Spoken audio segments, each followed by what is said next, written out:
kabar? Baik, San. Kamu gimana? Baik juga kok. Nah, kamu masih ingat kan rencana yang aku bilang itu? Masih dong, San. Oke. Jadi aku jelasin ulang ya. Kita tuh harus mengeruk sebanyak-banyaknya uang rakyat kita, tahu. Kita kan atasan. Jadi bebas dong selagi gak ketahuan. Masih dong, San. Oke. Jadi aku jelasin ulang ya. Kita tuh harus mengeruk sebanyak-banyaknya uang rakyat kita, tahu. Kita kan atasan. Jadi bebas dong selagi gak ketahuan. Masih dong, San. Oke. Jadi aku jelasin ulang ya. Kita tuh harus mengeruk sebanyak-banyaknya uang rakyat kita, tahu. Kita kan atasan. Jadi bebas dong selagi gak ketahuan. Bener banget tuh, San. Jadi, mulai kapan kita bertindak? Secepatnya lah ya, biar kita cepet kaya. Oke, aku lakuin secepatnya juga ya. Oke deh. Wah, bagus banget nih baju ya. Aku lihat, beli.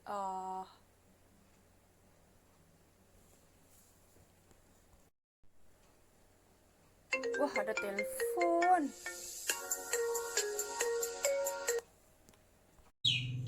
Selamat siang, benar kami bicara dengan Saudara Santika?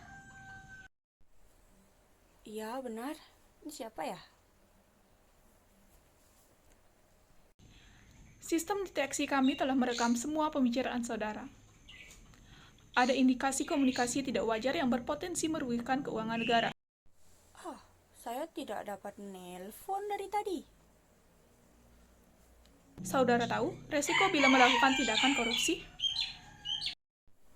Ya tahu lah Bu, ya pastinya saya akan banyak uang kalau saya korupsi.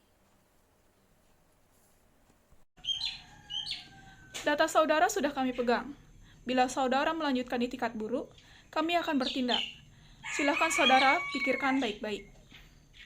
Ingat, gerak-gerik saudara sudah dalam pengawasan tim cyber. Baik Bu, saya tidak akan melakukan hal itu lagi. Saya minta maaf setulus-tulusnya Bu, jika saya salah. Jangan laporkan saya Bu, saya takut.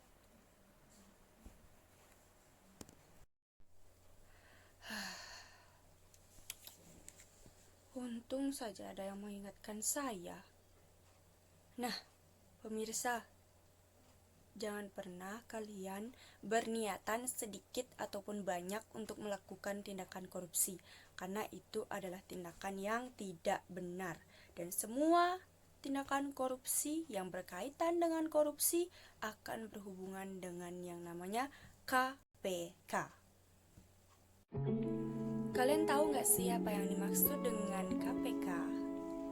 KPK atau Komisi Pemberantasan Korupsi adalah sebuah lembaga negara yang bertujuan dan tujuan dibentuknya itu adalah untuk meningkatkan daya guna dan hasil guna dalam upaya pemberantasan korupsi di Indonesia.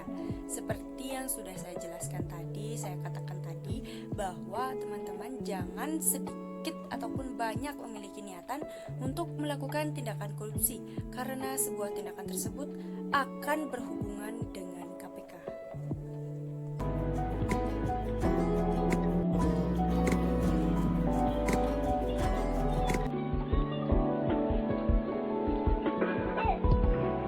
Dasar hukum pembentukan Komisi Pemberantasan Tindak Pidana Korupsi adalah Undang-Undang Nomor 30 Tahun 2002 tentang Komisi Pemberantasan Tindak Pidana Korupsi.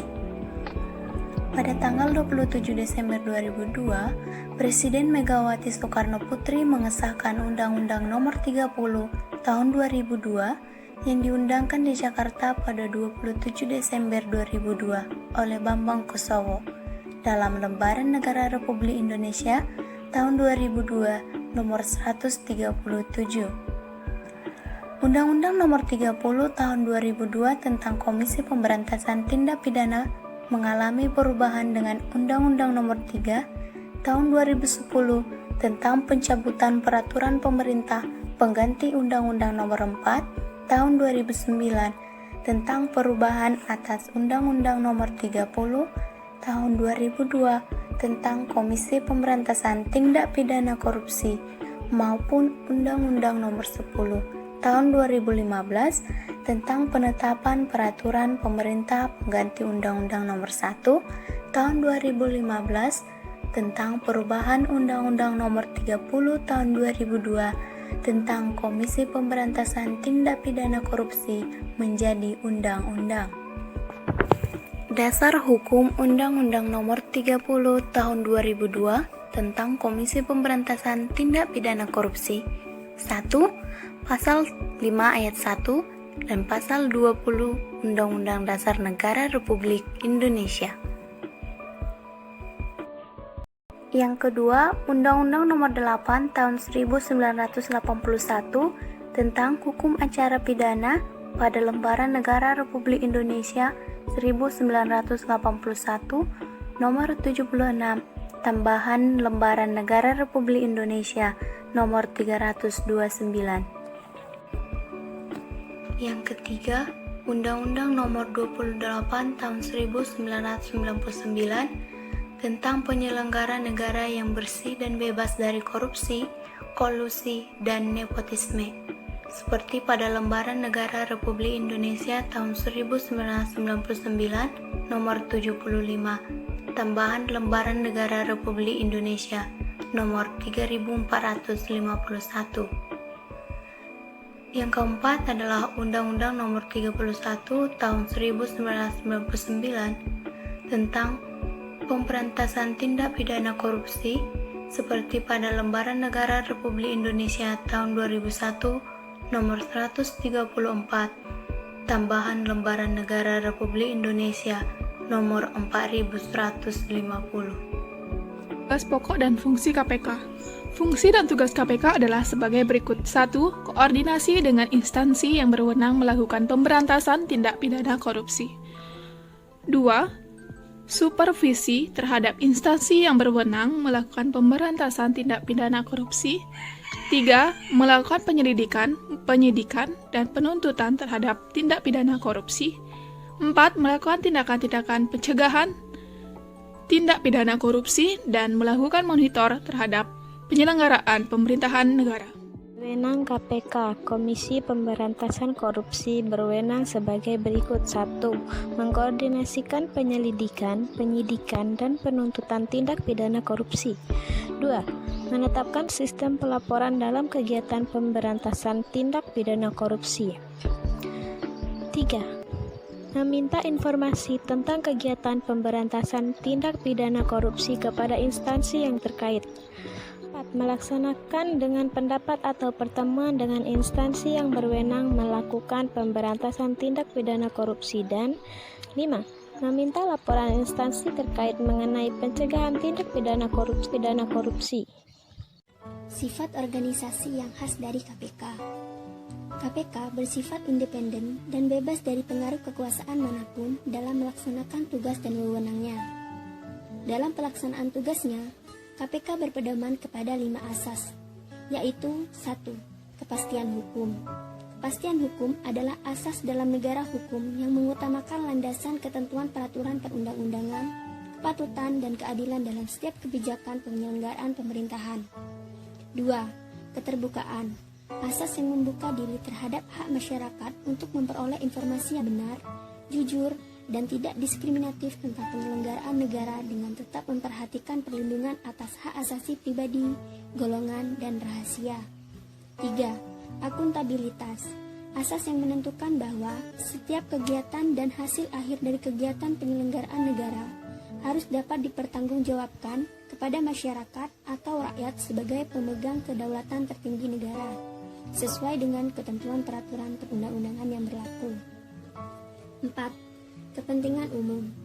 Asas kepentingan umum merupakan asas yang menghendaki agar pemerintahan dalam melaksanakan tugasnya selalu mengutamakan kepentingan umum seperti kepentingan yang mencakup semua aspek kehidupan orang banyak. 5. Proporsionalitas. Asas hukum yang berupaya menyeimbangkan tindakan yang diambil dengan tujuan yang ingin dicapai. Prosedur-prosedur rutin yang dijalankan oleh KPK mulai dari pengaduan masyarakat hingga menjadi tersangka. Berdasarkan keterangan yang disampaikan oleh Deputi Pencegahan Komisi Pemberantasan Korupsi, yakni Johan Budi, beliau menyampaikan bahwa KPK itu ada yang namanya DUMAS, yaitu pengaduan masyarakat. Dari situ mereka baru melakukan penelitian. Setelah dilakukan penelitian dan pengumpulan keterangan, KPK akan melakukan ex post atau gelar perkara. Nah, dalam rapat ex post ini, tahap ini melibatkan Direktur Pengaduan Masyarakat, penyelidik, deputi, dan para pimpinan KPK. Dalam tahap penyelidikan ini, para penyelidik mulai mencari alat bukti hingga ditemukan lebih dari 2 alat bukti. Bukti-bukti itu bisa berupa dokumen maupun keterangan sejumlah pihak. Dalam tahap ini, penyelidik memanggil sejumlah pihak yang berkaitan atau saksi guna untuk dimintai keterangan informasi terkait apa yang tengah diselidiki untuk menjadi bukti yang ada. Selain mencari bukti, dalam tahap penyelidik, mereka juga membidik calon tersangka.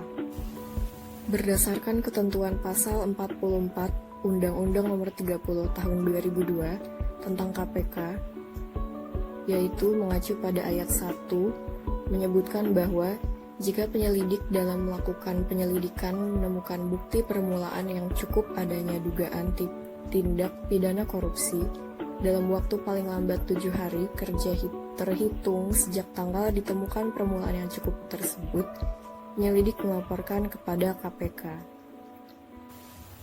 Kemudian, pada ayat 2 disebutkan bahwa bukti permulaan yang cukup dianggap telah ada apabila telah ditemukan sekurang-kurangnya 2 alat bukti, termasuk dan tidak terbatas pada informasi atau data yang diucapkan, dikirim, diterima, atau disimpan baik secara biasa maupun elektronik atau optik. Setelah ditemukan bukti-bukti yang cukup kuat, maka akan naik ke penyidikan. Dalam penyidikan ini mulai ditentukan siapa tersangkanya. Dalam penyidikan, penyidik akan memanggil sejumlah saksi yang diduga berkaitan dalam tindak pidana korupsi yang dilakukan tersangka. Dalam tahap penyidikan, penyidik akan memanggil juga sejumlah saksi dan juga ada saksi. Saksi ini akan diminta konfirmasi tentang beberapa hal mengenai informasi yang sejak awal dimiliki para penyidik ataupun informasi lainnya yang didapat penyidik dari saksi lain. Setelah itu, tersangka juga akan diperiksa untuk dikonfirmasi mengenai informasi berdasarkan keterangan para saksi tersebut.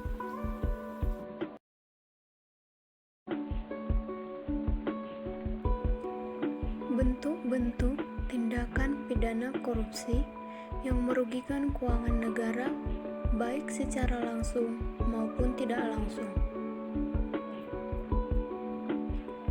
1. Suap menyuap. Perbuatan suap dalam Undang-Undang Tipikor dan perubahannya diantaranya diatur dalam Pasal 5 Undang-Undang 20/2001 yang berbunyi dipidana dengan penjara paling singkat 1 tahun dan paling lama 5 tahun dan atau pidana denda paling sedikit 50 juta rupiah dan paling banyak 250 juta rupiah setiap yang memberi atau menjanjikan sesuatu kepada penyelenggara negara dengan maksud supaya pegawai negeri tersebut berbuat atau tidak berbuat sesuatu dalam jabatannya yang bertentangan dengan kewajibannya. Yang kedua, penggelapan dalam jabatan. Contoh penggelapan dalam jabatan diatur dalam Pasal 8 Undang-Undang 20/2001 yang berbunyi dipidana dengan pidana penjara paling singkat 3 tahun dan paling lama 15 tahun dan dipidana denda paling sedikit 150 juta rupiah dan paling banyak 750 juta rupiah pegawai negeri atau orang selain pegawai negeri yang ditugaskan menjalankan suatu jabatan umum secara terus-menerus atau untuk sementara waktu. Say what you wanna say to me.